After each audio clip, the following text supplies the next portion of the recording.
On the Radio is brought to you by Zurich Insurance, the perfect place to catch up with all things Melbourne. If you enjoy this content and want more inside access from the team, make sure you visit the club website.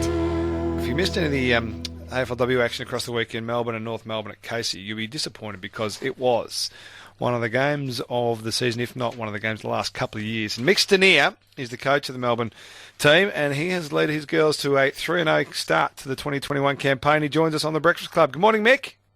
Morning, Half. Morning, boys. Thanks for having us. Not a problem, buddy. Great to have you on. It was some sort of game of footy that. Now, two undefeated teams coming in with you and the Kangas, the highly touted Kangas.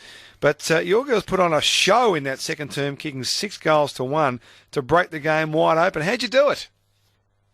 Well, I think it's been a few years in the making, obviously, to try and become a bit more of a consistent team and be able to compete with the best. But I think the first quarter, the effort was there. We just quite connect forward to centre and made things hard for ourselves. But second quarter, I think the nerves settled a little bit. They continued with their effort to win the ball, but just a lot better connection and a lot better skill execution. And I think the pleasing thing was it was sort of an even battle throughout the night, but the level of effort from our girls from start to finish, we were wrapped with, and I thought they deserved the win. And I think in answer to your question, it's probably off the back of a lot of hard work from the girls over a few years. We certainly deserve the win. There's no doubt about that. 9 points in the end was the margin, 60 to 51.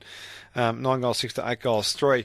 You've had the last couple of years, Mick, some really tight encounters with the Kangas. Is it one of those situations where the matchups, the teams just play similar brands or contrasting brands that might just play into each other's hands or play against each other in those situations, or is it just the way the game unfolded on the weekend?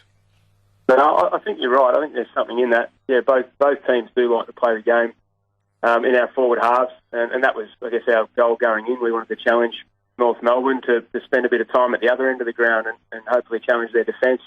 But I guess the way their team's designed, they've got a really strong midfield group, so they're going to get opportunities, they're going to have momentum, and they're a good forward half team. And I think the third quarter, their pressure, obviously, our basics sort of just left us for 15 minutes, and then they put 4 goals on us. But I reckon you're right. There is something in that. Similar styles, and both teams get their opportunities throughout the game. So Mick, you and North Melbourne are comfortably the 2 highest scoring teams in the competition at the moment. A lot of coaches say it's easier to teach defence first. Are you teaching offence first, which I would love? I think offence is something, even when the competition started 5 seasons ago, it was, I guess as coaches, it's our responsibility to upskill our players. And I think, you just got to find the balance. But no, I guess the offensive skills of the game is something, we've valued for 5 seasons and hopefully continue to see that come out in games now. Now, Mick, the concussion problem within women's football has been evident over a number of years now. It's, for whatever reason, the girls, they just go in so hard. Do you teach that technique of when they're approaching the ball to turn the hip? Is that something that's used a lot of training in the teaching sense?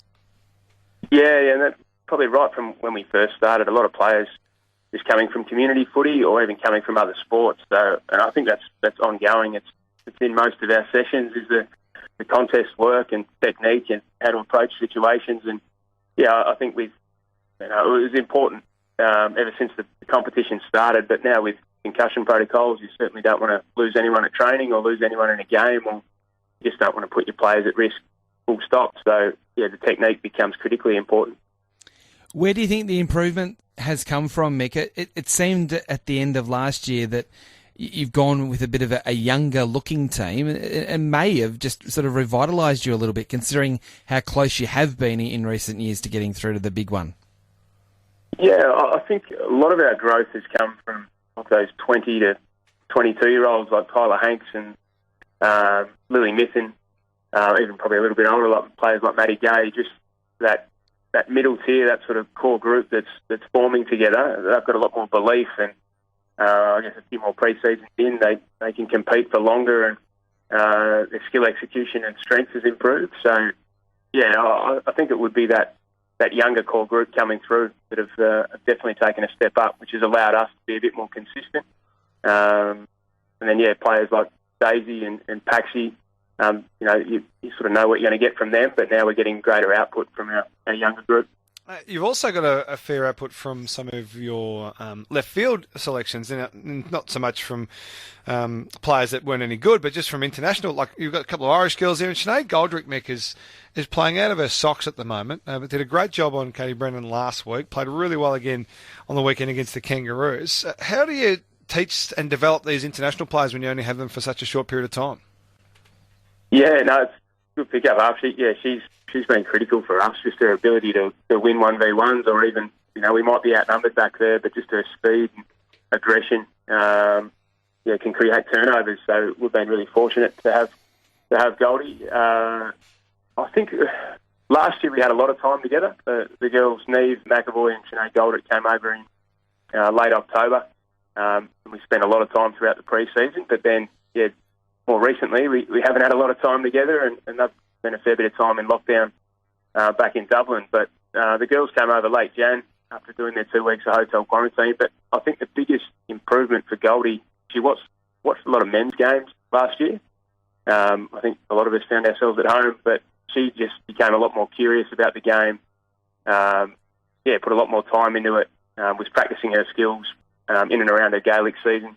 So I think it's just the level of investment from her in these last 12 months that has allowed her to take that next step up as well. She's been fantastic. One of the real finds of, development players of the year, I reckon, the AFLW, full stop. And just on the fixture changes and uncertainty through the last couple of weeks, how have you handled that with your girls? Heard Steve Simons make some comments about that after their game against Richmond yesterday, the Magpies, and how challenging that's been the last couple of weeks. How have you found it and dealt with that from a group perspective? Yeah, I know. I think Steve might have had one that sort of changed on a Thursday. Yeah, he did.